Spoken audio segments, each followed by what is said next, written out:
The voice that counts is the voice that speaks with confidence, understanding, vision. The voice that counts is the voice that people listen to. Hello, I'm Cliff Robertson. I've been a union member for most of my life, and I know the value of people working together.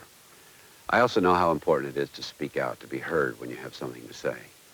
Today, the International Association of Machinists has nearly 1 million voices, and every single one of them count. I think the good news is the recent polls that we have seen in this state that's showing that the Republican vote continues to soften. That isn't surprising to me, considering the fractious nature of the various elements of that party at this time. Pat Lehmann is a union member whose voice is counting for a lot these days. She chairs the Kansas Democratic Party. She's an activist for women's rights, an influential politician. And above all else, Pat Lehmann is a tool and die maker. I really am very proud of the skills that I have. I'm a precision, perishable tool grinder, tool maker.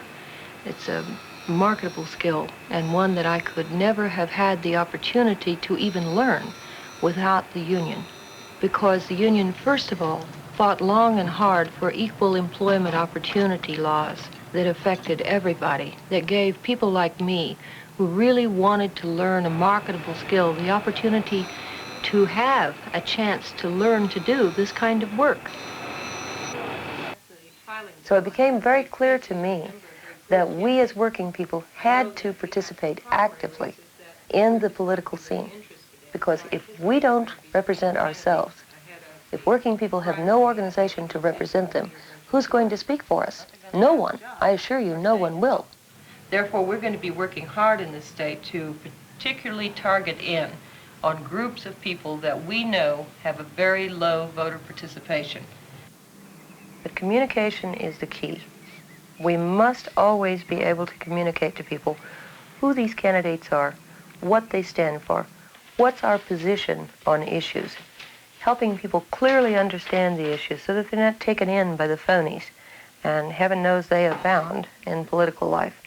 Then get out and work for those candidates, help them, and most importantly, get registered and go vote. You know, when working people vote, working people have jobs in this country.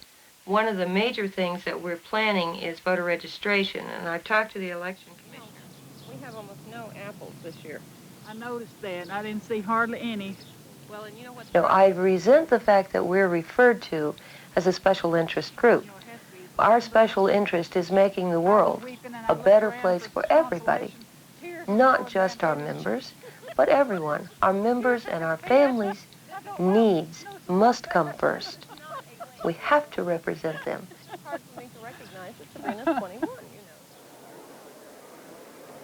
The IAM is the voice that counts at all levels of government, through IAM members like Paul Eustace, Secretary of Labor for the Commonwealth of Massachusetts, and Alan Parker, Commissioner of Labor for the state of Texas. The voice that counts is also the voice of expectation. Here, the words of Vernon Jerome. Well, I've been working for Arco Bell 2 years and 11 months, and I'm a forklift driver for them.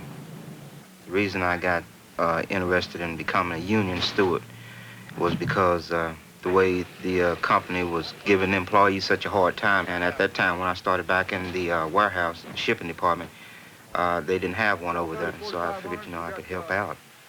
If there was a union steward over there, it would be a little bit better for everybody.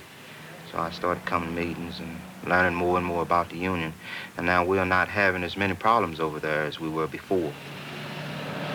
And as far as the pay raise and everything like that, well, whenever your time, that 30 days is up, you go and you talk to him first, It's a procedure you have to take. Go talk to him first, see what he has to say. If nothing goes down that way, then I'll talk to him and see if I can't get him to give you a raise. If not, then we'll have to go through the procedures and file grievances and things like that. I try to talk to him and tell him, well, we're negotiating a new contract, and hopefully we'll get a little more, and a little more, and make it better. But then, in the end, you will get your raise.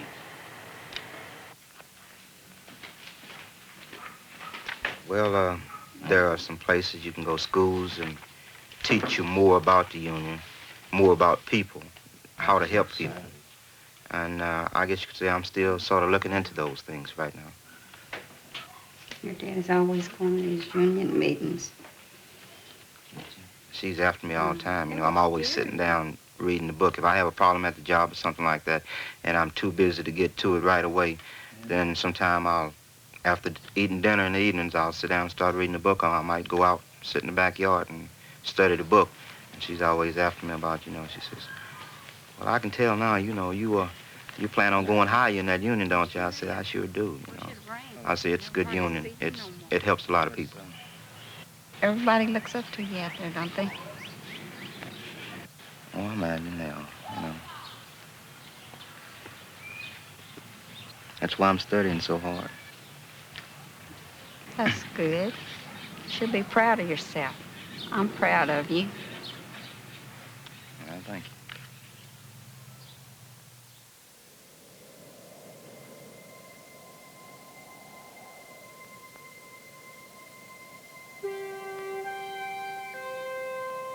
There's an historic question by the writer Voltaire who asks, what of all things in the world is the longest and shortest, the swiftest and slowest, the most neglected and the most regretted, without which nothing can be done?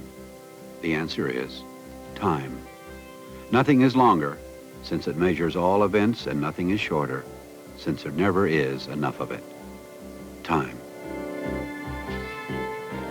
To fly from Washington, D.C. to a small city in the South using only scheduled airlines would take 3.5 hours with one connection. The IAM jet makes the same trip in 1 hour, direct to the local airport. Fast, efficient air travel makes it possible for your union to be represented at major trade unionist meetings in the U.S. and Europe. And that hopefully it would put a floor under a gradually rising standard of living for everybody in this country. In London at the World Aerospace Conference. In Rome at the meeting of the IMF Central Committee. In Tokyo at a meeting of the ILO. What's it worth in prestige, results, and solidarity for efficient travel? The value is immeasurable. The cost to operate the IAM Union jet airplane is 50 cents per year per member.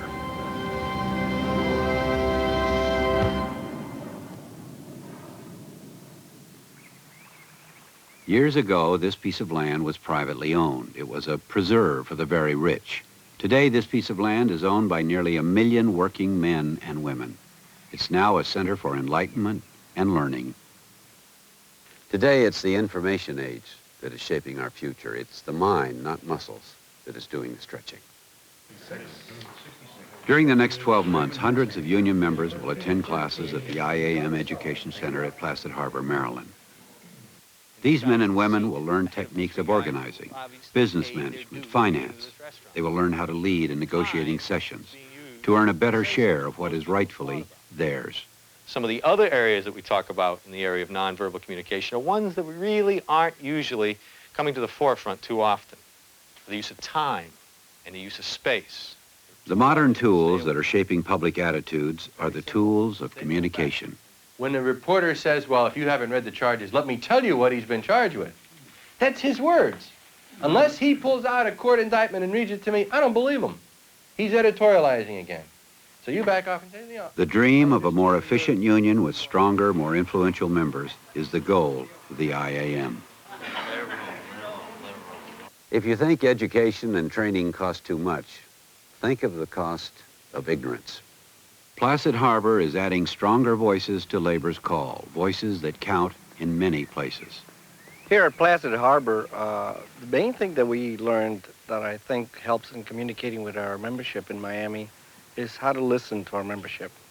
If you don't listen to start out with, you can't really prepare yourself to answer their problems and to tackle their problems. Marty Ura is just one of hundreds of IAM members who is doing a better job for the union today because of what he learned at Placid Harbor. How you doing, fellas? Hi, trying to get around to speak to everyone. I know you guys have been concerned about what's been going on. We have some good news. The March figures are starting to look good. We have some forms, some information about the pension. I know that you guys have been concerned about that pension fund. As you know, we now have 2 trustees in the pension plan, and we're checking on everything. We're making sure that everything is safe for you. Organized labor depended almost exclusively on strikes and those type of economic sanctions in order to deal with management. Now we have a new clout, and that is corporate finance, the knowledge of corporate finance, the knowledge of the cost of our benefits. By utilizing this new clout, we can deal with management at a point way ahead of the necessity of a strike of that type of situation. Yeah, what about the employee involvement program? Okay, on the employee involvement, we have the program pretty much set up for Miami and the system, and it's going pretty well. As you know, the IAM helped design that program. It's under the IAM joint control with the company. The willingness to serve alone is a help. You have to have some kind of a liking for your job. The training that you receive will only help you, will give you the tools with which you can communicate and with which you can assist your members and help them. Y el retiro tiene un suplemento de un 50%.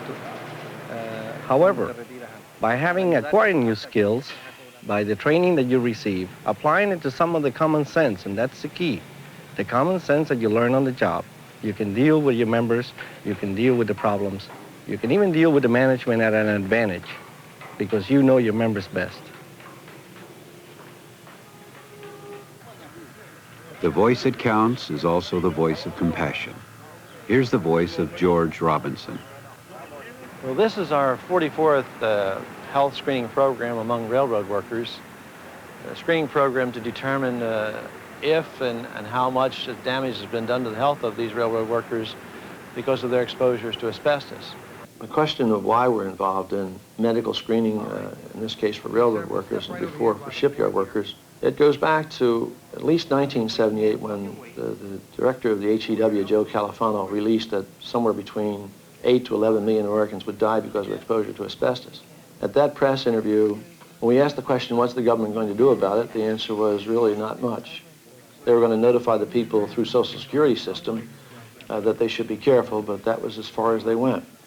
So we really found that there was nobody out there to help. And so then it became incumbent upon us, we felt as a union, we felt we owed it to our membership, both past and present, to go out and do the best we can. So that's what we've done. We've formed a program. Our unions spent a lot of money really carrying this program out. And we've turned things around with it, too. We'll be leaving Charlotte tomorrow and going on to Hamlet to continue on, and from there we'll keep on moving till we complete the entire United States territory of all railroad workers that we have had membership with. One of the most influential centers of IAM activity is here, the union's headquarters in Washington, D.C. Individual voices of IAM members in the U.S., Canada, Puerto Rico, and Panama come together to create a single, powerful voice for the trade union movement. The IAM message is delivered to the White House, to Congress, and to leaders in government and business. The voice of Reginald Newell, Director of Research for the IAM. The IAM member today is younger and better educated than ever before. And recognizing this, the IAM has adapted many of its techniques. We have computerized our financial and agreement analysis. We are now able to literally within minutes do a financial or a contract analysis for a company or for a geographical area or for an industry. We try to keep on tune with all the latest issues and provide necessary information for the negotiators. Once again, the voice of Pat Lehmann. The support from my international to me has been invaluable. When I needed particular kinds of information, the research department was always there.